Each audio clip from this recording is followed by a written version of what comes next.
स्वागत है आप सभी का। आज की हमारी क्लास है हम शुरू करने जा रहे हैं सप्लाई ऑफिसर के लिए भूगोल की क्लास। तो आज ये हमारी पहली क्लास रहेगी। कल हमने छोटा सा वीडियो डाला था एक इंट्रोडक्शन टाइप में। तो आज हम शुरू करने जा रहे हैं भूगोल।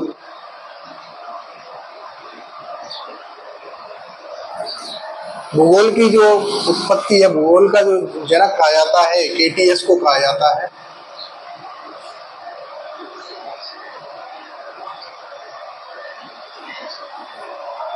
भूगोल के अध्ययन से पहले कई अवधारणाएं प्रचलित थी, कई कयास लगाए जाते थे, जिनमें से एक कयास टॉलमी जी द्वारा लगाया गया था और उनके द्वारा बताया गया था कि पृथ्वी ब्रह्मांड के केंद्र में है और सभी जितने भी ग्रह हैं, तारे हैं, सूर्य है, सभी पृथ्वी की परिक्रमा करते हैं। तो इस अवधारणा को उन्होंने नाम दिया था जियोसेंट्रिक अवधारणा। क्या नाम दिया था? जियोसेंट्रिक अवधारणा।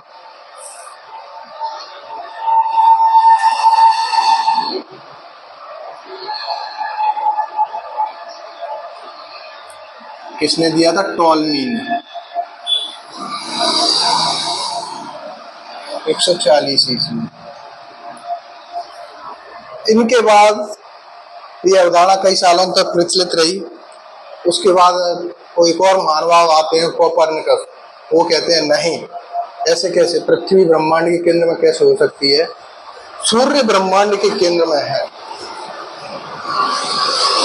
और उन्होंने बताया कोपरनिकस ने कि सूर्य ब्रह्मांड के केंद्र में है, अर्थात जितने भी ग्रह हैं, पृथ्वी है, जितने भी सब उपग्रह हैं, सूर्य की परिक्रमा करते हैं।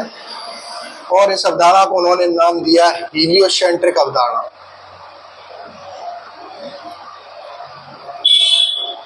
हीलियोसेंट्रिक अवधारणा।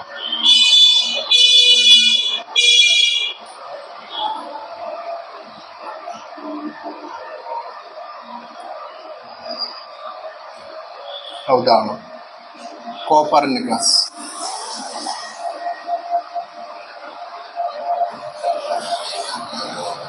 ये अवधारणा कई सालों तक प्रचलित रही। धीरे धीरे भूगोल का, ब्रह्मांड का अध्ययन शुरू होने लगे। तो गैलीलियो महोदय ने दूरदर्शी के माध्यम से देखा कि ब्रह्मांड बहुत दूर तक फैला हुआ है और ये इसमें फैलाव जारी है।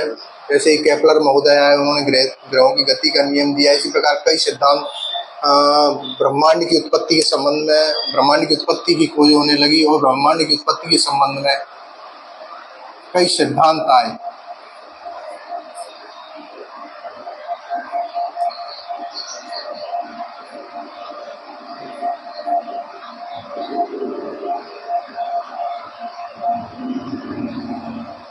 जिनमें से एक था साम्य अवस्था सिद्धांत,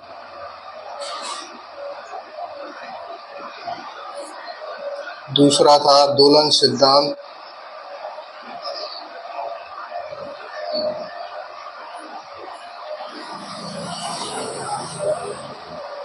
और भी अनेक सिद्धांत आए। जिनमें से एक प्रमुख सिद्धांत था बिग बैंग थ्योरी।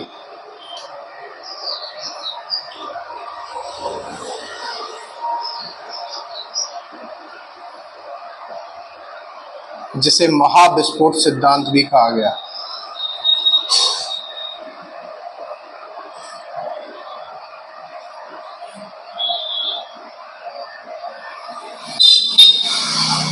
ये ब्रह्मांड की उत्पत्ति का एक प्रमुख सिद्धांत माना जाता है, मुख्य सिद्धांत माना जाता है। माना जाता है कि इसी सिद्धांत से ब्रह्मांड की उत्पत्ति हुई। इस सिद्धांत को दिया था जर्मनी के खगोलज्ञ थे और पादरी थे,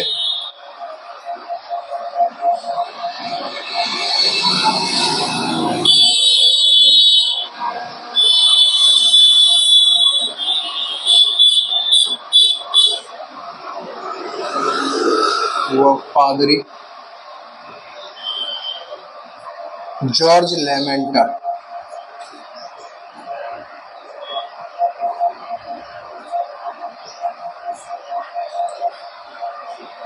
इस सिद्धांत की व्याख्या की थी रॉबर्ट वैगनर ने। वैगनर महोदय ने सिद्धांत की व्याख्या की थी। इस सिद्धांत के अनुसार ब्रह्मांड जो है एक गैस के गोले के रूप में था और वो तेज गति से घूमता हुआ और सिकुड़ता हुआ गोला था, सिकुड़ता जा रहा था और इसमें इतना संकुचन हो गया है, इसका घनत्व इतना संकुचित हो गया है कि अपने आकार में नहीं रह सका और इसमें एक बड़ा विस्फोट होता है। बड़ा विस्फोट होने के कारण इसके कण दूर दूर तक बिखर जाते हैं। दूर दूर तक बिखरने से गैस के जो अलग अलग पिंड बनते हैं और ये पिंडों से आकाश गंगाओं का निर्माण होता है। आकाश गंगाओं का निर्माण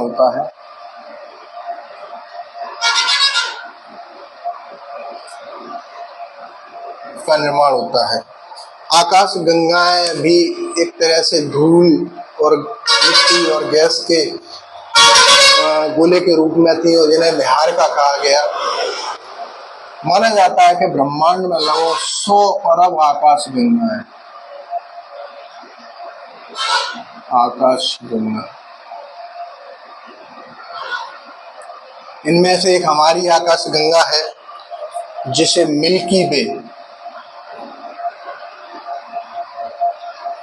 मिल्की वे कहा जाता है।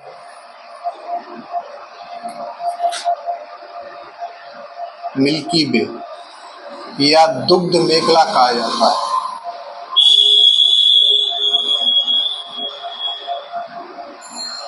जाता है जिसमें कि हमारा सौर मंडल है और हमारे आकाश गंगा के जो नजदीक में आकाश गंगा है उसे एंड्रोमेडा कहा जाता है। एंड्रोमेडा हमारे नजदीक की आकाश गंगा है।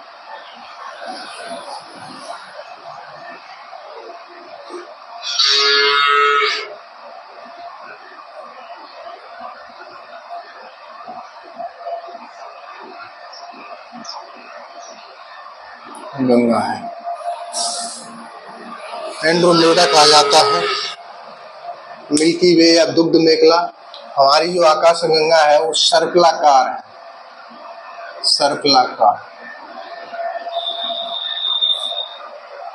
ब्रह्मांड की उत्पत्ति के संबंध में आज हमने पढ़ा। आगे हम पढ़ेंगे सौर मंडल की उत्पत्ति, ग्रहों के घूर्णन की गति और भी कई तथ्य। हमारी क्लास आगे पढ़ने के लिए हमारी क्लास आप ज्वाइन कर सकते हैं अर्जुना फ्यूचर इंस्टीट्यूट, जहाँ पर हमने मुरैना में, मध्य प्रदेश के मुरैना में ऑफलाइन क्लासेज भी हमारी चलती हैं और हमने मध्य प्रदेश पुलिस कांस्टेबल के लिए फ्री बैच भी शुरू किया है। आप हमारे फ्री बैच मुरैना में ज्वाइन कर सकते हैं। हमने यहाँ पर आपको ब्रह्मांड के बारे में समझाया है। हमारे एक पर्टिकुलर नोट्स भी हैं। हमारे नोट्स प्राप्त करने के लिए थंबनेल में हमारा नंबर है, आप संपर्क कर सकते हैं और हमारी क्लास ज्वाइन कर लीजिए। तो हम आपको आगे भी इससे भी और अच्छा समझाने का प्रयास करेंगे। यदि आप इसे समझकर घर पे भी पढ़ते हैं तो आपको कहीं भी कोचिंग भी ज्वाइन करने की ज़रूरत नहीं रहेगी। आज के लिए इतना ही। धन्यवाद।